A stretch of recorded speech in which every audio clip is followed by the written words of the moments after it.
अपने हाथों को उठाओ। खुदा बाप तेरा पवित्र आत्मा आज इन लोगों की ज़िंदगियों में इस बाइबल टीचिंग के द्वारा बड़े कार्य करे।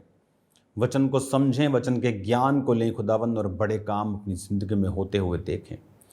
तेरा पवित्र आत्मा अपने वचनों की समझ के द्वारा इनके लेवल को बढ़ाए, ये आगे बढ़ें खुदावंद, हैरान करें लोगों को खुदावंद अपनी ब्लेसिंग से, अपने कार्यों से खुदावंद, खुदा जो तूने इसीलिए इनको चुना है। मैं तेरे नाम में इन्हें आशीषित घोषित करता हूँ, इनकी चंगियाई की घोषणा करता हूँ, हीलिंग की घोषणा करता हूँ, डिलीवरेंस की घोषणा करता हूँ खुदावंद। जितने इस वचन को आज सुने तेरे नाम में चंगे हों, आजाद हों और बरकत को पाएं, प्रभु यीशु मसीह के सामर्थी नाम में हम मांगते हैं, आमीन आमीन। God bless you all. खुदावंद का रूह आपको ब्लेस करे। आप सेम नहीं हैं, प्रभु यीशु मसीह के सामर्थी नाम में आपकी लाइफ सेम नहीं है। और कॉन्ग्रेचुलेशन इस डेली बाइबल टीचिंग के लिए। आप रोज़ खुदावंद के वचन को सुन रहे हैं, आप खुदावंद के लिए समय को निकाल रहे हैं, अपनी लाइफ को आप बिल्ड कर रहे हैं। याद रखिए, जब भी आप वचन को पढ़ते हैं, जब भी आप वचन को सुनते हैं, आप अपने आप को देख रहे हैं, आप अपने आप को परख रहे हैं। आप रियल यू जो आप हैं, आप वो बन रहे हैं, क्योंकि वचन के ज़रिए से आपको मालूम होता है। बाइबल कहती है एक प्रतिबिंब, ये एक मिरर की तरह काम करता है। आप मेकअप किसके सामने करते हैं? मिरर के सामने। बाल किसके सामने कटवाते हैं? मिरर के सामने। क्यों? क्योंकि आपको पता चलता है कहाँ कितना क्या करना है। आप बिना मिरर के, बिना शीशे के आप नहीं कर सकते ये चीज़ें। बाइबल कहती है हमें नहीं मालूम कि कौन कौन सी धूल, कौन कौन सी त्रुटियां हमारे जीवन में हैं, लेकिन जब हम इस वचन को पढ़ते हैं तो ये शीशे की तरह काम करता है। ये हमें बताता है कहाँ क्या कमी है और किस तरह किस चीज़ को कैसे करना है। हालेलुया। और जब हम वचन को पढ़ते हैं, हम अपनी कमियों को दूर करते हैं। जब हम वर्ड को पढ़ते हैं, हमें मालूम होता है और हम अपनी कमियों को दूर करते हुए आगे बढ़ते हैं। आज खुदावंद का रूह आपको छू रहा है राइट नाउ, आपको आज़ाद कर रहा है राइट नाउ। खास सोल्स को मैं देख रहा हूं जिन्हें खुदावंद आने वाले समय में बहुत इस्तेमाल करेगा। आज मैं आपको देख रहा हूं टीवी के सामने बैठे और खुदावंद आपसे बात कर रहा है। वो आपको पंजाब का विज़न देगा, वो आपको छत्तीसगढ़ का विज़न देगा, वो आपको इस्तेमाल करेगा दुनिया के कोने कोने में। मेरे भाई, मैं खुदावंद के नाम में आपको तैयार होता हुआ देख रहा हूँ। किसी भी सामर्थी व्यक्ति का विरोध मत करना, अपना काम करते रहना। और खुदावंद तुम्हें उठाने जा रहा। तुम्हें कोई नहीं जानता, तुमने अभी सेवकाई भी शुरू नहीं की, लेकिन खुदा तुम्हारे साथ है। वो तुम्हारे दिल में एक आग पैदा कर रहा है। और मैं परमेश्वर की सहायता से आने वाले समय में तुझे देख रहा हूँ। तेरा रंग साफ है, क्लीन शेप है, कुर्ता पजामा डाला है। खुदावंद तुझे ब्लेस कर रहा है, अपनी सामर्थ के साथ भर रहा है और तुझे यूज़ करने के लिए वो तैयार है। मैं देख रहा हूँ खुदावंद का आत्मा तुझे छोड़ेगा नहीं, तुझे इस्तेमाल करेगा। मैं तुझे जानता नहीं, तू मुझसे कभी मिला नहीं, तू मुझे जानता नहीं। तू शायद मुझे जानता होगा, लेकिन तेरा इस मिनिस्ट्री के साथ कुछ भी लिंक नहीं, लेकिन खुदावंद तुझे ब्लेस कर रहा है। मैं देख रहा हूँ, तुझे बढ़ा रहा है। वो तेरी सोच, तेरा जो विज़न दर्शन है वो अलग है, अलग किस्म का है। खुदावंद तुझे बढ़ा रहा है, वो तेरी सोच पर ब्लेसिंग दे रहा है। वो तैयार है तुझे ऊंचा करने के लिए। आगे बढ़ना, स्टेप लेना, कदम उठाने पर कभी डरना मत डरना। खुदावंद तुम्हारे साथ है। हालेलुया। खुदावंद आपके साथ है, सब लोगों के साथ। इसीलिए आज जब आप स्पेशल बाइबल टीचिंग को सुन रहे हैं, एक्सपेक्ट कीजिए आज खुदावंद का रूह आपसे बात करे और आपको छुड़ाए। हालेलुया। और जब आप मिरर को देखते हैं तो आप कमियों को दूर करते हैं। कहाँ कितना, कौन सा, क्या मेकअप करना है आपको मालूम होता है। तो वचन जब हम पढ़ते हैं, हमारे जीवन में सेम ऐसी चीज़ें होती हैं। फिर से गिनती 9 उसकी 15 से लेकर 23 आयत तक हम फिर से इसे पढ़ेंगे और कंटिन्यू करेंगे कल के वर्ड को। जिस दिन निवास जो साक्षी का तंबू कहलाता है खड़ा किया गया, उस दिन बादल उस पर छा गया और संध्या को वह निवास पर आग सा दिखाई दिया और भोर तक दिखाई देता रहा। ये उस समय की बात है जब परमेश्वर के जो 12 गोत्र थे वो तंबू के आसपास 3-3-3-3 करके रहते थे और लेवी उनके साथ होते थे। जब बाइबल कहती वो तंबू खड़ा किया गया प्रभु का भवन, तो बादल उस पे आया। और जब वो बादल चलता था तो वो सारे इजरायली और लेवी उनके साथ चलते थे। जहां वो बादल प्रभु की महिमा का ठहरता था, वहां पर वो फिर से डेरे डालकर प्रस्थान करते थे। कभी कभी बादल शाम तक रहता था, कभी कभी 2 दिन, कभी वर्ष, कभी महीना। तो जब जब जितने जितने टाइम तक वो बादल रहता था, तब तक इजरायली वहां पर रहते थे। आपको असंभव काम करने के लिए, उस मकसद को पूरा करने के लिए जिसके तहत आप बुलाए गए, चुने गए हैं, आपको खुदावंद की प्रेजेंस को फॉलो करना बहुत जरूरी है। अगर आप परमेश्वर की प्रेजेंस में नहीं रहेंगे, अगर आप अपने आप को नहीं सेकेंगे खुदा की प्रेजेंस में, आग सेकना होता है ना, आप अगर खुदा की प्रेजेंस से अपने आप को सेकेंगे नहीं, और अगर आप खुदावंद की प्रेजेंस में नहीं रहेंगे, वो आपके अंदर से वो चीजों और वो कॉलिंग और वो बुलाहट को प्रैक्टिकली निकाल नहीं पाएगा आपकी लाइफ से। इसलिए ये जरूरी है कि आप खुदावंद की जो हजूरी है, खुदावंद की जो प्रेजेंस है, उसमें रहें, उसमें बने रहना सीखें, ताकि इजराइलियों की तरह जो परमेश्वर उनको कनान देश में लेके जा रहा था, जहां दूध और शहद की नदियां बहती हैं। क्या है दूध? एक एंड प्रोडक्ट, गाय का। आप उसको लेके आते हो, पैसा खर्चते हो, साफ सफाई रखते हो, खिलाते हो, फिर वो क्या देती है? दूध। आप दूध निकालते हैं उसका। हाँ, उस दूध से आप जो मर्जी बनाओ, वो आपका प्लान है। लेकिन गाय से आप एंड प्रोडक्ट क्या निकाल सकते? गाय से सीधा आप देसी घी नहीं निकाल सकते, दूध ही निकाल सकते। उसके बाद आपको क्या बनाना है ये आप देखो। लेकिन शहद क्या है? मक्खियों का वो एंड प्रोडक्ट। उस शहद को आप मेडिसिन में यूज करो, आप कुछ भी करो, लेकिन उनका एंड प्रोडक्ट क्या है? शहद। तो परमेश्वर ने कहा मैं तुम्हें एंड प्रोडक्ट्स दूंगा। दूध और शहद की नदियों का मतलब कि मैं तुम्हें बेस्ट दूंगा, जहां पर तुम्हें थोड़ा काम और ज्यादा ब्लेसिंग मिलेगी, थोड़ी मेहनत और ह्यूज बरकत मिलेगी। लोगों को लगता है बहुत बड़ी मिनिस्ट्री, बहुत बड़ी स्ट्रेस। ये झूठ है। बहुत बड़ी मिनिस्ट्री, बहुत बड़ी स्ट्रेस नहीं है। अपने से 100 गुना छोटी मिनिस्ट्रीज को हमने ज्यादा स्ट्रेसफुल देखा है। दिन आते हैं विरोध के, लेकिन परमेश्वर की शांति आपके साथ है। जब घर पर बिन बुलाए मेहमान आते हैं तो आप हंसते हैं। हालेलुया। वो हैरान होते हैं कि परमेश्वर की ऐसी शांति और ऐसी दलेरी आप लोगों के अंदर है, क्योंकि हम परमेश्वर के बादल के नीचे हैं। बादल चला, 12 गोत्रों के 20-25 लाख लोग, लेवी भी पूरा सामान उठाते थे, राशन, बर्तन, बच्चे, उनकी चीजें, कपड़े, जूते, तंबू, सब तरह के राशन, सब तरह की अचार, सब तरह के घर में जितनी चीजें होती हैं, सब बड़े, सब बुजुर्ग, सब जानवर, सब चल रहे हैं।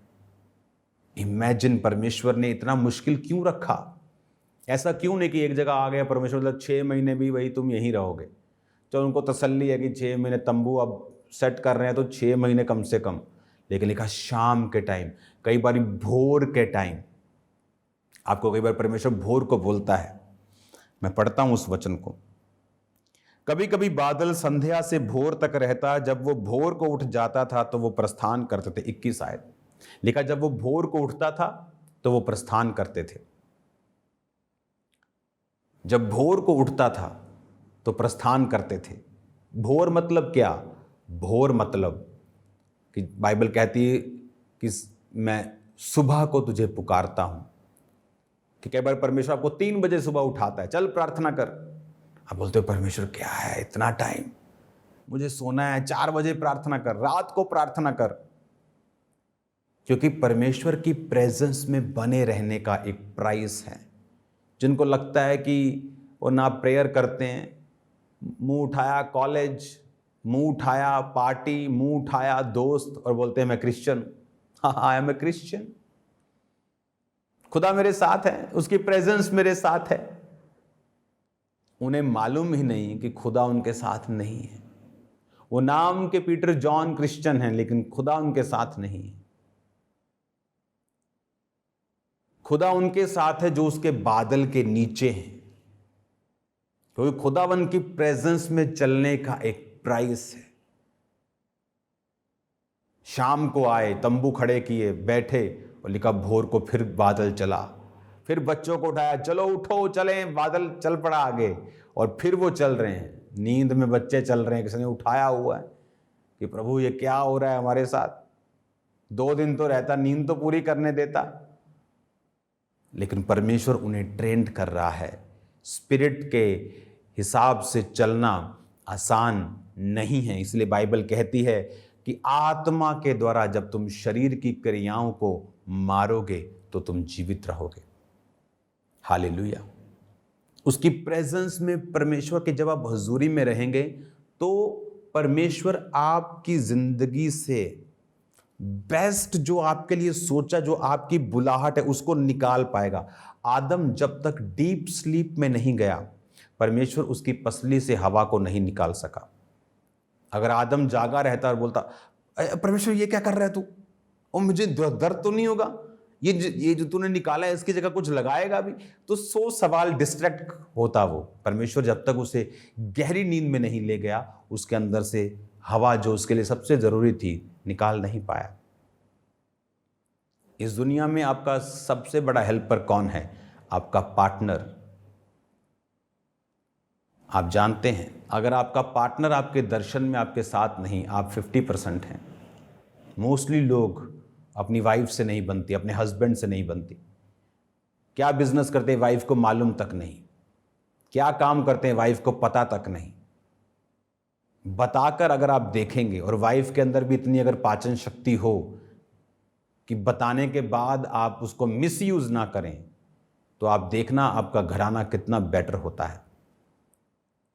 और अब प्रेजेंस में रहना, बादल के नीचे रहना, आदम उसकी प्रेजेंस में था तो परमेश्वर ने वो निकाला जो उसके लिए जरूरी था। आप कब डीप स्लीप, यानी कब आप सरेंडर कब होते हैं? जब आप प्रेयर्स में होते हैं। आप आधा घंटा प्रार्थना में बैठते हैं, अभी भी आपको काम याद आ रहे हैं, आपको शरीर की बातें याद आ रही हैं, आपको कन्फ्यूजन्स हो रही है, डर लग रहा है। लेकिन जैसे ही आप आधा घंटा, 1 घंटा, 1.5 घंटा, 2 घंटा, आपका डर फिनिश हो गया प्रेयर में, आपने सरेंडर कर दिया, समर्पण कर दिया, परमेश्वर के हाथों में सब कुछ सौंप दिया, आप फ्री हो गए, तभी परमेश्वर उस समय को यूज़ करता है और आपके बेस्ट को निकालता है। हालेलुया। आपको ये बात समझ होनी चाहिए। जब मेरी लाइफ में ये सेवकाई 2011 की ये बात है, मैं हैप्पी नहीं था। लोग बढ़ रहे थे, आई थिंक हजारों लोग हो चुके थे, 5-10 हज़ार, कितने, काफ़ी हजार। सबसे बड़ी चर्च हो चुकी थी मेरी, पंजाब लेवल में सबसे बड़ी चर्च 2011 में। लेकिन अभी भी वो सिस्टम इस्टेब्लिश नहीं हो पा रहा था। मैं हैप्पी नहीं था, और आगे जाना है। मैं देश से बाहर गया 21 दिन के लिए, संडे छोड़ दिया, थर्सडे छोड़ दिया, और मैं प्रेयर करता रहा कॉन्टिन्यूस। कई बार इतना ज़्यादा मेरे पे वो प्रभाव हो चुका था, क्योंकि मैं एक रूम में था, तो स्मार्टफोन तब आई थिंक थे, लेकिन अभी स्टार्ट ही हुए थे, अभी उसका क्रेज़, उसका नॉलेज लोगों को नहीं था। मेरे पास स्मार्टफोन नहीं था तब। ऐसा लगता कि ये शायद कच्ची चीज़ें, ये ख़राब हो जाएंगी, दूसरे टिक वाले फ़ोन बेस्ट है। तो वो एक अच्छा सा फ़ोन मेरे पास था। कोई फेसबुक नहीं चलती, कोई इंटरनेट नहीं होता था। तो कई बार मैं दोपहर को जब उठता था, मुझे ये मालूम नहीं होता था कि दोपहर हो गई है कि रात हो गई है कि शाम है। इतना ज़्यादा प्रेयर। और 21 दिन के बाद, उसकी प्रेजेंस में रहने के बाद, जब मैं वापस आया इंडिया, मेरी सारी सेवकाई चेंज हो गई थी। सारे ऑफिस के सिस्टम मैंने बदल दिए आकर। पहले बदलना चाहता था लेकिन हो नहीं पा रहा था, क्योंकि जब आप परमेश्वर की प्रेजेंस में रहते हैं, आप उसकी हजूरी में रहते हैं, वो निकाल पाता है बेस्ट को जो आप भी चाहते हैं और कर नहीं पाते, और दूसरा जो परमेश्वर ने आपके लिए सोचा हुआ है। हालेलुया। जब खामरा चर्च, आई थिंक ये 2013 या 14 या इस टाइम की ये बात है, और मैं प्रभु से मांग रहा था, परमेश्वर मुझे अगुवाई करो, मैं कैसे चर्च को लेके जाऊं।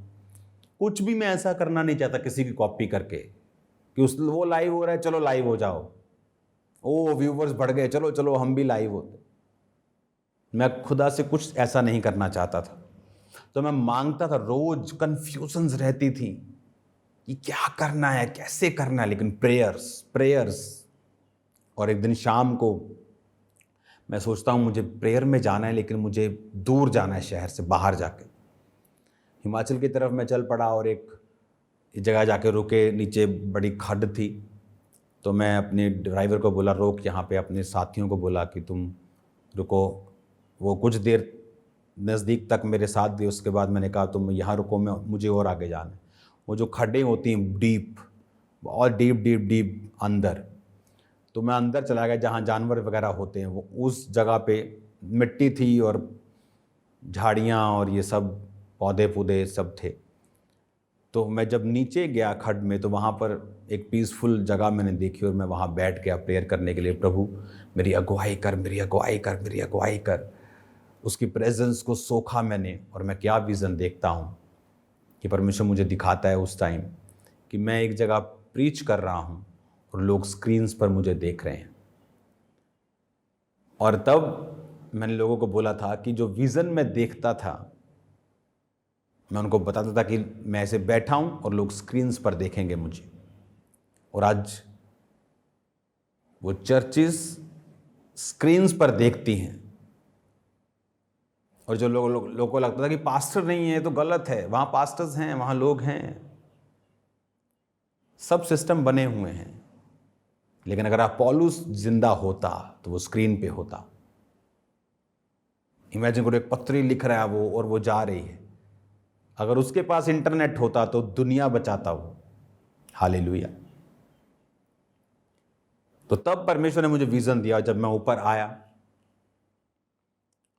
तो सड़क पर फिर मुझे एक विश्वासी मिल गया। मैंने कहा ये लो, यहाँ भी ये लोग पीछा नहीं छोड़ते हैं। हालेलुया। मजाक में मैंने कहा तो उसने मुझे पहचान लिया कि अच्छा आप यहाँ पे क्या कर रहे हैं। मैंने कहा मैं प्रेयर करने के लिए आया था, लेकिन यहाँ पर भी तुम लोग हो, जंगलों में भी।